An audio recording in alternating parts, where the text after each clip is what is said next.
बाद उसे जरूरत ही नहीं है। तो या तो मेल की या फीमेल की नसबंदी करवाते हैं। मतलब एक पाइप होता है अंदर से, जिसके अंदर से शुक्राणु या फिर अंडाणु निकल कर बाहर की तरफ पहुंचते हैं। वो सारे पाइप को कटवा देंगे। फिर उसके बाद ये वाला प्रोसेस नहीं चल पाता, आगे तक नहीं जा पाते हो। जब ये बीच में से काट दिया और फिर बांध दिया गया, तो इस पाइप से जो भी निकलेगा वो बाहर नहीं जा सकता, वो यहीं का यहीं रुका रहेगा। तो उस तरीके से वो रोक देते हैं। लेकिन चलता कैसे है पूरा प्रोसेस, कभी इसमें ध्यान देना कि ना, जो मेल्स के अंदर जो कल बताया था वही चीज़ ध्यान रखनी है।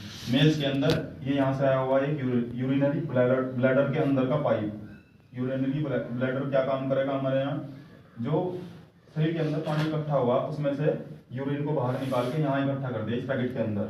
इस पैकेट से ही ये इस पाइप के थ्रू बाहर निकलेगा। इस पैकेट से जो शुक्राणु हो वो भी सेम चीज इसी पाइप से बाहर निकलेंगे। मैंने बताया था ना कल भी कि दोनों पाइप एक ही चीज से जुड़े हुए हैं। तो ये बाद में इधर से निकल के जो शुक्राणु होंगे यहाँ से निकल के वापस ऊपर पहुंचेंगे और ये नीचे जाएंगे। ये इसके अंदर जो ग्रंथि लगी हुई, ये ग्रंथि इन्हें इंक्रीज करने का, इनकी स्पीड को बढ़ाने का काम करेगी। ये नहीं कि परमानेंट निकलते जा रहे, ऐसा नहीं होता।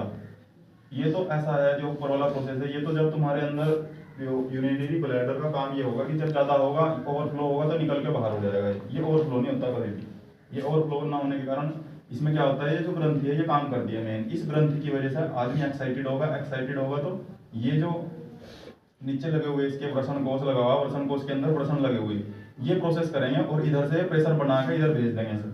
जैसे जैसे तुम्हारे शरीर के अंदर ब्लड फ्लो बढ़ेगा, यानी कि ऑक्सीजन की मात्रा बढ़ेगी, ब्लड की मात्रा बढ़ेगी इस हिस्से के अंदर, तो ये क्या करेगा, इसे ओवरफ्लो कर देगा, इधर से बाहर भेज देगा और यहाँ जाते ही फिर निकल के बाहर। ये प्रोसेस ऐसा बहुत लंबा होता है, इसमें ध्यान रखना है। एक तो इसका याद रखना तुम्हें, सेमिनल वेसिकल क्या होता है। ये दोनों चीजें वोल्वो ग्रंथि और सेमिनल वेसिकल, ये ही इसे अपनी तरफ अट्रैक्ट करती हैं। यानी कि ये चीज इसे यहाँ से यहाँ खींच ली, फिर यहाँ के बाद जैसे यहाँ पहुंचा बाहर तो अपने आप निकल जाएगा। इसका प्रोसेस चलता है हमारा इस ग्रंथि की वजह से। ध्यान रखना है, इसका नाम वोल्वो ग्रंथि क्या काम करती है। वोल्वो ग्रंथि शुक्राणु को अपनी तरफ खींचने का काम करती है। इसमें लिखवाया मैंने ये चीज, और ये तो पीछे का तो तुम बताइए, तो तुम्हें जरूरी है। टेस्टिस का काम क्या है, टेस्टिस का काम क्या है इनका, ये हमारे शरीर के साथ इस तरीके से जुड़े रहते हैं ताकि जो वो होते हैं ना शुक्राणु, उन्हें एक निश्चित तापमान चाहिए। हमारी बॉडी का तापमान है 37.7 करके 37.5 डिग्री सेल्सियस, इतना ही तो होता है, बताया था पिछले साल भी।